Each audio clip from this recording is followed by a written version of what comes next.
మీ ఇంట్లో కార్ని రెంట్కిచ్చి డబ్బు సంపాదించాలనుకుంటున్నారా? అయితే వెంటనే ఈ నెంబర్కి కాల్ చేయండి. హాయ్ హలో నమస్తే, welcome back to Suman TV. ప్రస్తుతం మనతో పాటు ఉన్నారు ఎడ్యుకేషన్ కన్సల్టెంట్ దుర్గశ్రీ గారు. మేడంతో మాట్లాడదాం. నమస్తే మ్యామ్. నమస్కారం అండి. మ్యామ్, ఎప్పుడైనా చూసుకుంటే సక్సెస్ అండ్ ఫెయిల్యూర్స్ రెండు ఉంటాయి కదా. సక్సెస్ ఉంది అంటే ఖచ్చితంగా అక్కడ ఫెయిల్యూర్ ఉంటుంది, అంటే పక్కనే కూడా ఉంటాయి.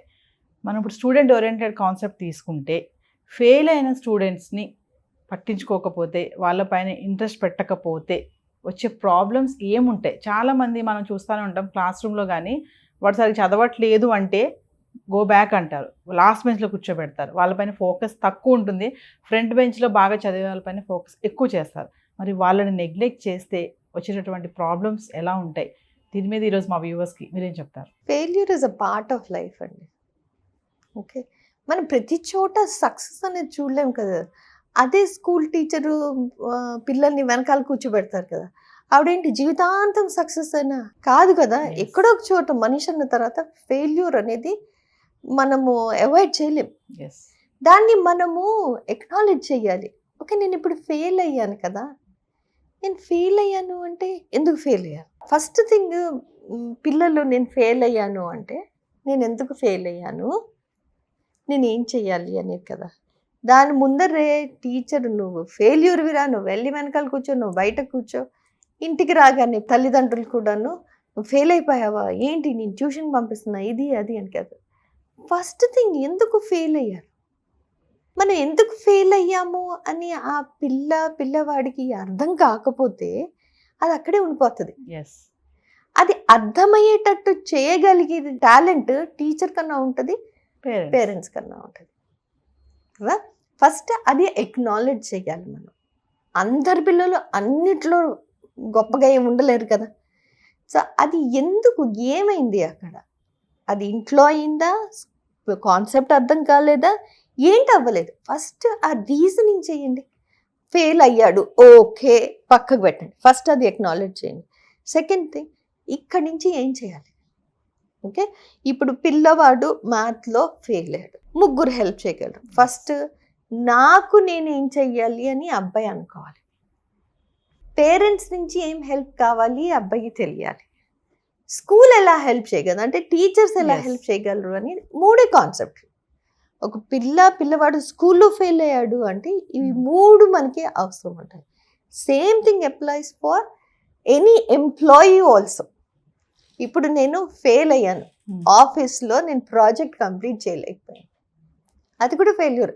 అనంత మాట నేను యూజ్లెస్ ఎంప్లాయీ, నా జాబ్ పోవటం కాదు కదా. నేను అర్థం చేసుకోవాలి, నేను ఎందుకు ఫెయిల్ అయ్యాను ఆఫీస్లో అంటే నేను ఏదో తప్పు చేశాను. సో నాకు రియలైజేషన్ రావాలి.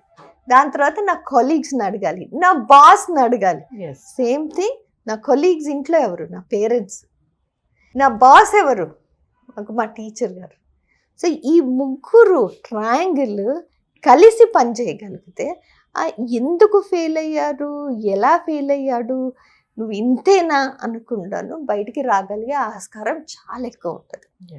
ఓకే, సెకండ్ థింగ్, ఫెయిల్ అయ్యారు పిల్లలు.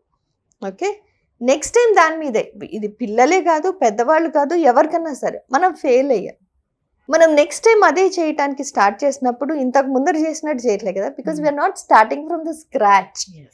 మన ప్రీవియస్ ఎక్స్పీరియన్స్ ఏంటో అక్కడి నుంచి స్టార్ట్ చేస్తున్నాం అంటే ఇంకా బెటర్ పొజిషన్లో ఉన్నాం కదా, మనం ఏదొకటి నేర్చుకున్నాం కదా ఫెయిల్ దగ్గర నుంచి కదా. అదొకటి. థర్డ్ థింగ్, ఫెయిల్ అయ్యాము అని తెలిసిన దాంట్లో మనం ఏంటి చేయకూడదు, ఏంటి చెయ్యాలి అనేది కన్సిస్టెన్సీ ఉండాలి మనకి.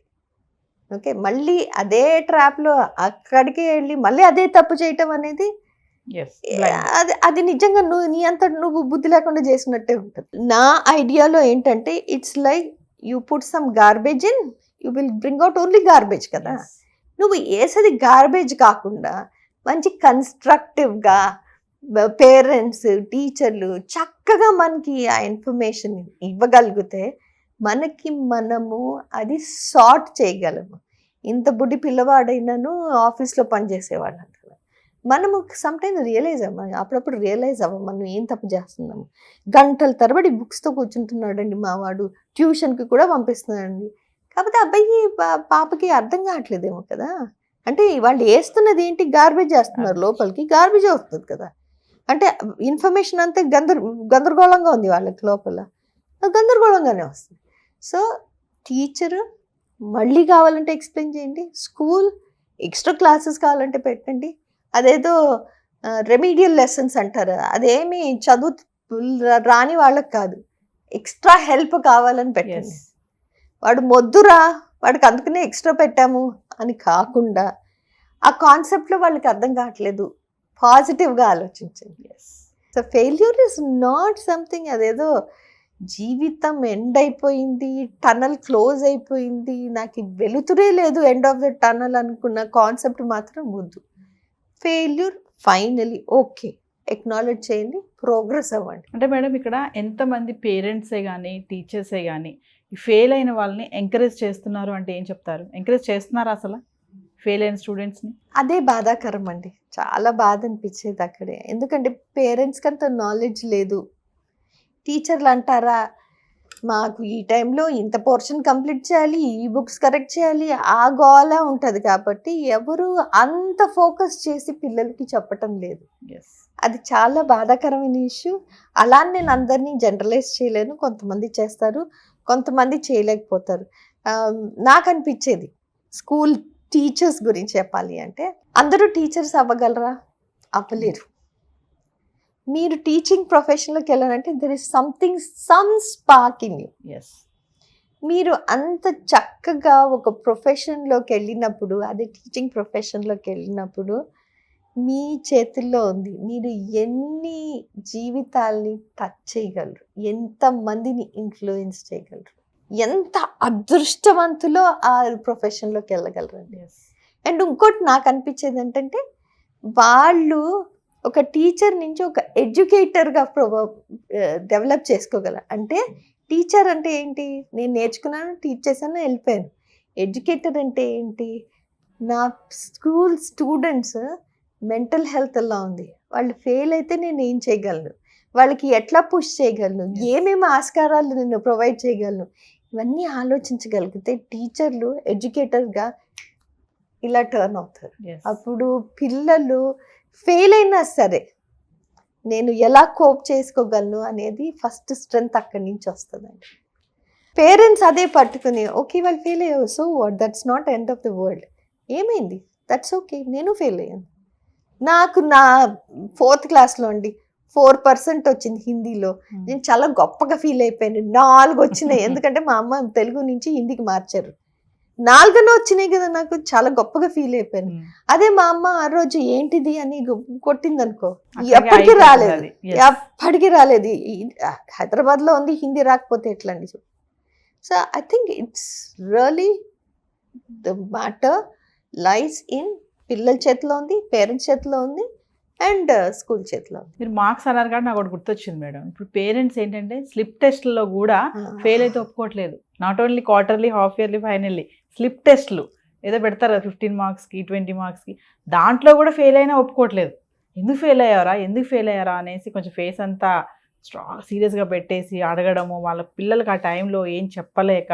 అంటే ఇలాంటి పేరెంట్స్ ఉన్నారు కదా, అందరినీ కాదు, మనం అందరినీ అనొద్దు, కొంతమంది ఇంకా ఉన్నారు ఇలాంటి పేరెంట్స్. స్లిప్ టెస్ట్లో ఫెయిల్ అయితే కూడా ఒప్పుకోవట్లేదు వాళ్ళు. ఉన్నారండి. నాకు ఒక స్టూడెంట్ ఉండేవాడు, పాపము 5th 6th గ్రేడ్. వాళ్ళ పేరెంట్స్ గోల్డ్ మెడలిస్ట్, పేరెంట్స్ ఇద్దరం గోల్డ్ మెడలిస్ట్, మా పిల్లోడు ఫెయిల్ అవ్వలేడు అని. అంటే ఆ గోల్డ్ మెడలిస్ట్ పేరెంట్స్ ఇద్దరు ఎంత ప్రెషర్ పెట్టారంటే అబ్బాయికి మెంటల్ హెల్త్ ఇష్యూస్ వచ్చేసినాయి. అంటే ఒక యాంటీ సోషల్ బిహేవియర్ లాగాను, వాడికి ఏమీ అర్థమయ్యేది కాదు. అంటే కాన్స్టెంట్గా చెవులు అలా ఈగలాగా కాన్స్టెంట్గా చదువు అంటే ఇంకెక్కడ పోతాడు ఆ పిల్లవాడు. వాడు స్కూల్కి రాగానే వాడికి ఫ్రీడమ్ వచ్చేసినట్టు అది పీక ఇది పీక అన్ని గోల ఉండేది.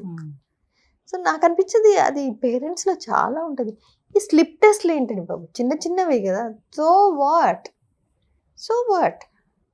ఆ సో వాట్ అనేది పేరెంట్స్ కొంచెం అర్థం చేసుకున్నారనుకో, life will be very simple. ఆ పిల్లలే అరే నాకు ఇవాళ 9/15 వచ్చింది, ఓకే 9/15 వచ్చింది, బట్ నీ కాన్సెప్ట్ అర్థమైందా? లేదా మనకు అర్థం కాలేదంటే ఆ కాన్సెప్ట్ మీద ఫోకస్ చేయండి. ఏంటి అర్థం కాలేదు అనేది, ఎందుకు అర్థం కాలేదు అనేది టీచర్ ప్రాబ్లం. ఎస్ ఏం అర్థం కాలేదు అనేది మీరు క్లారిటీని ఇవ్వగలిగితే అక్కడ స్టార్ట్ అవుతుంది.